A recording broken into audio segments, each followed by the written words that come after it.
Okay, तो मेरा नाम है अमित खट्टर। हम कर रहे हैं एनएक्स के अंदर एडेप्टिव मिलिंग। तो कंटूर टूल पाथ का टूल पाथ है ये कंटूर मिलिंग का, जिसमें है एडेप्टिव मिलिंग। अब एडेप्टिव मिलिंग के लिए दो चीजें रिक्वायरमेंट होती है। जब भी हम कोई भी ऑपरेशन लेते हैं तो एडेप्टिव मिलिंग के लिए दो चीजों की रिक्वायरमेंट है, एक पार्ट चाहिए और एक स्टॉक चाहिए। ठीक है, वो दोनों चीजें हमारे को वर्क पीस में डिफाइन हमने की है, यानी कि पार्ट और ब्लैक जिमेट। तो एडेप्टिव मिलिंग का मकसद क्या है कि रफिंग करना बेसिकली, ठीक है, और जल्दी जल्दी रफिंग करना। तो उसके लिए इसमें ऑप्शन क्या है हमारे पास अवेलेबल, कि जो भी हम टूल लेंगे, मान लो मैंने टूल लिया, जो भी हमने टूल लिया उसकी फ्लूट लेंथ इंपॉर्टेंट। जितनी भी इस टूल की फ्लूट लेंथ होगी उसके अकॉर्डिंग हमारे को कटिंग करनी। ठीक है, तो मान लो मेरी फ्लूट लेंथ जो है 2 इंच की है। ठीक है, तो यहाँ से हमने एक टूल ले लिया इसको। तो हमारे को ये पता जरूर होना चाहिए कि हमारी फ्लूट लेंथ कितनी है, क्योंकि डेप्थ ऑफ कट जो होगा वो होगा, ये जो डेप्थ पर कट वो होगा टूल की फ्लूट लेंथ का 95%। तो यानी कि अगर 100 का है तो 95 mm कट मार सकते।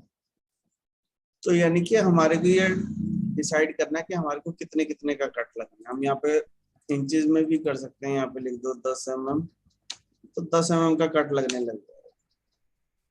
ठीक है, दूसरी चीज जो हमारे को हमेशा याद रखनी है कि स्टेप ओवर जो है वो कम रखना। ये होता है टूल के डाई का 5 to 10%। तो 10% भी ले सकते हैं, फिलहाल हम 10% ले रहे हैं थोड़ा सा टाइम बचाने के लिए।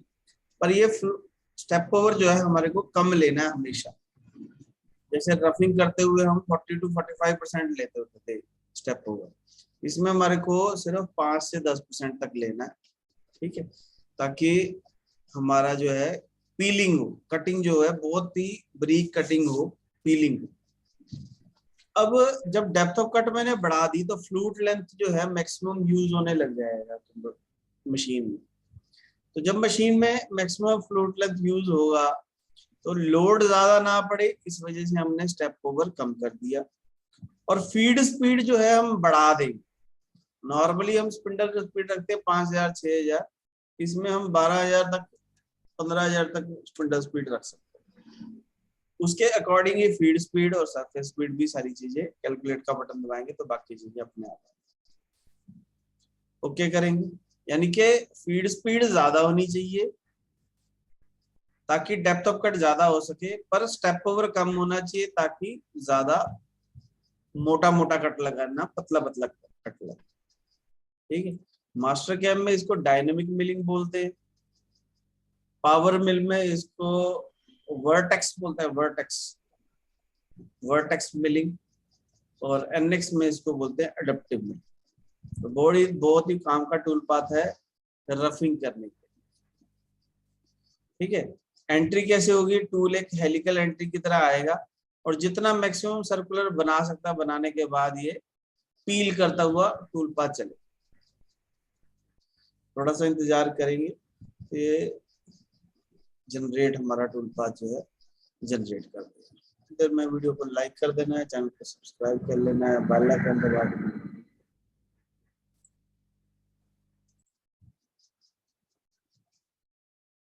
तो ये हमारा टूल पाथ जो है क्रिएट हो गया। अब हम इसको वेरीफाई करके देख सकते हैं। पहले ये एंट्री लेके हेलिकल बनाएगा, जितना सर्कुलर बना सकता बनाएगा, उसके बाद जो जगह बच जाएगी उसको ये ऐसे कटिंग करेगा। तो एक साइड कटिंग कर रहा है और वापस जाते हुए वो फास्ट हुए जा रहा है।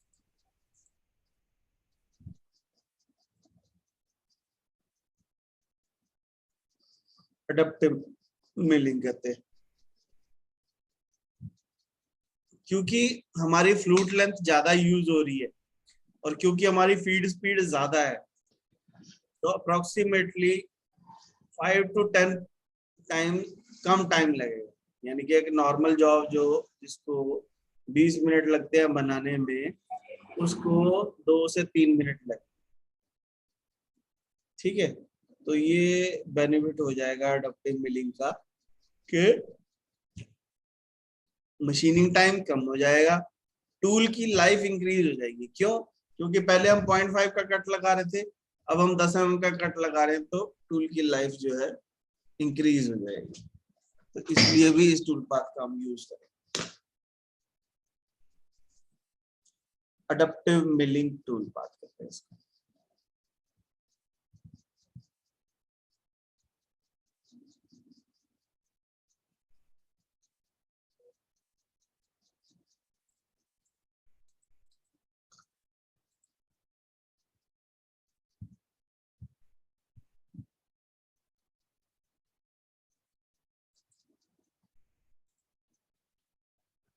ठीक है, तो ये था हमारा टूल पाथ अडप्टिव मिलिंग। इसको ओके कर देंगे, ये टूल पाथ हमारे यहाँ पे आ गया।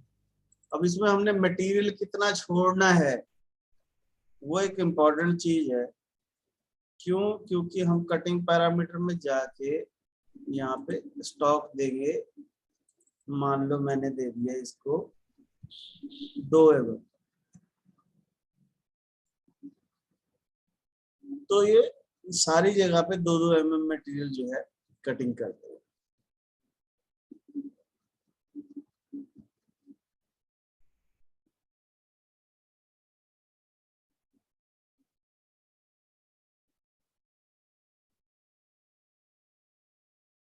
यानी कि वॉल्स पे भी मटेरियल छूट जाएगा और फ्लोर पे भी मटेरियल छूट जाएगा। 2-2 mm मटेरियल फ्लोर पे, 2-2 mm मटेरियल हमारे को वॉल्स पे।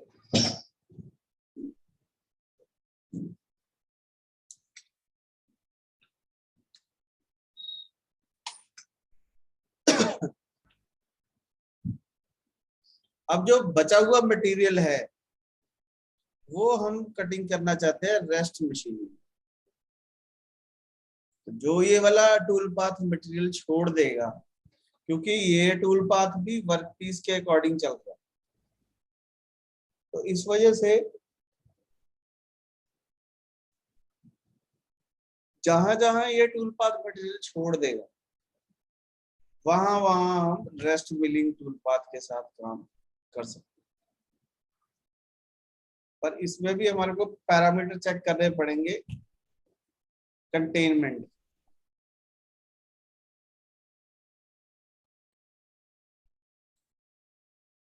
इसके पैरामीटर में जाते हैं एक बार।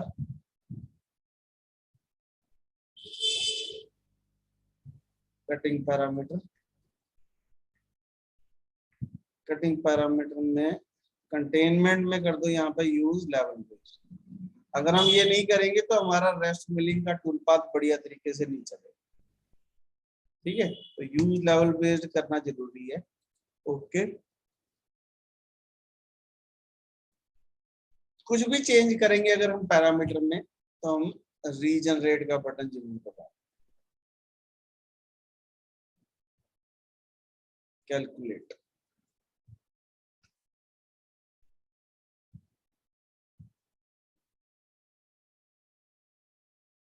अब इसमें 2-2 mm मटेरियल जो है बच गया कटिंग करने के लिए। तो यहाँ पे एक और ऑपरेशन है, ऑपरेशन का नाम है रेस्ट मिलिंग।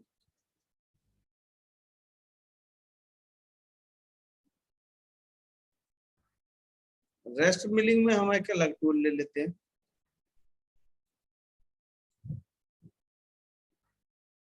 सपोज करो हम 6 mm का टूल ले लेते हैं।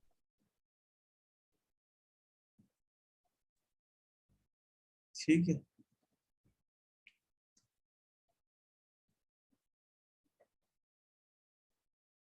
ओके। अब 6 mm के टूल से हम जो हमारा 2 mm मटेरियल बचा हुआ है उसको कटिंग करना चाहते हैं। तो डेप्थ ऑफ कट कितना चाहिए? फिलहाल मैं 2 mm ले रहा हूं, पर हम जितना भी ले सकते हैं, थोड़ा कम भी ले सकते हैं। स्टेप पावर भी थोड़ा सा कम कर देता हूँ,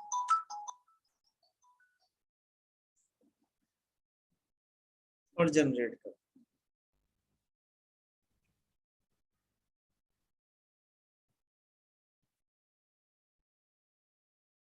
तो ये टूल पाथ सिर्फ वही जाएगा, देखो वॉल्स पे ही है, और जहां जहां मटेरियल बचा हुआ था, जैसे इसके ऊपर बचा हुआ था मटेरियल का बहुत सारा, तो जहां जहां पे भी मटेरियल बचा होगा ये टूल पाथ सिर्फ वही जाएगा। इसको बोलते हैं रेस्ट मशीन।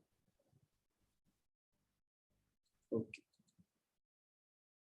यानी कि अगर अडेप्टिव मिलिंग में मैं फ्लोर को 0 कर देता,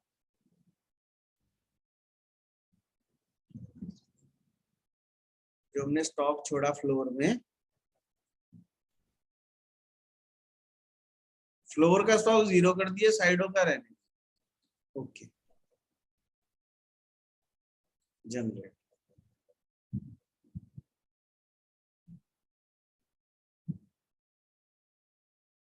उस जो वॉल्स है उसके ऊपर ऊपर कटिंग हो, यानी कि वॉल्स के ऊपर मटेरियल छूट जाएगा। तो इसके बाद जो हम रेस्ट मशीनिंग करेंगे तो टूल सिर्फ वही कटिंग करेगा जहां जहां मटेरियल बचा है। रेस्ट मिलिंग चलाने के लिए कंटेनमेंट में यूज लेवल बेस्ड होना चाहिए।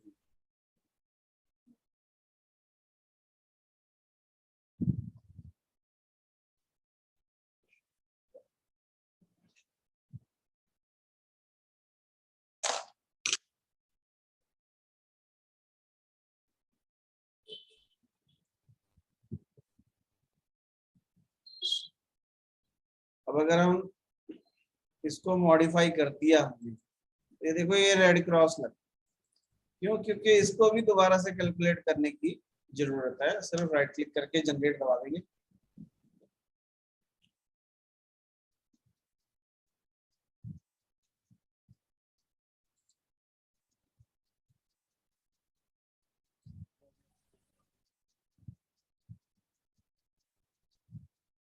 ठीक है, इसके ऊपर डबल क्लिक करो।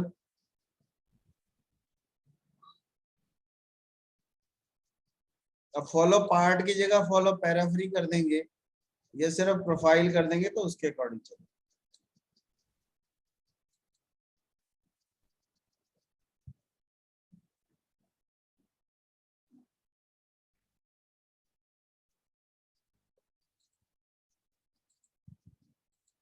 प्रोफाइल करके देखो।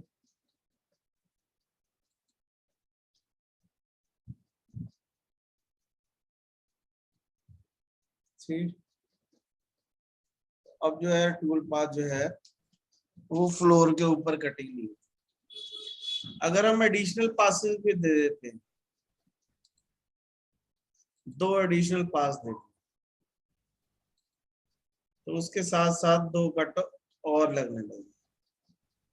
अब टोटल 3 कट हो गए। एक तो कट लगना ही लगना था, साथ में 2 एडिशनल पास। अब मटेरियल तो उतना ही है कटिंग करने के लिए, पर स्टेप ओवर एक तरीके से बढ़ गया। हमने नंबर ऑफ पासेस बता दिए, तो जहां पे अगर मान लो 1 mm मटेरियल था और 0.5 के 2 कट लगा रहे थे, तो अब 2 की जगह 3 कट लगी, 0.5 से कम हो जाएगा, यानी कि 3 पार्ट में डिवाइड कर देंगे। 33 33 33 उसके हिसाब से कटेंगे। ठीक है, तो ये था हमारा अडेप्टिव मिलिंग और रेस्ट मिलिंग का टूल। तो वीडियो समझ में आए, पसंद आए तो लाइक करना है, चैनल को सब्सक्राइब कर लेना है, बेल आइकन दबा देना है, ज्यादा से ज्यादा लोगों के साथ वीडियो शेयर करें।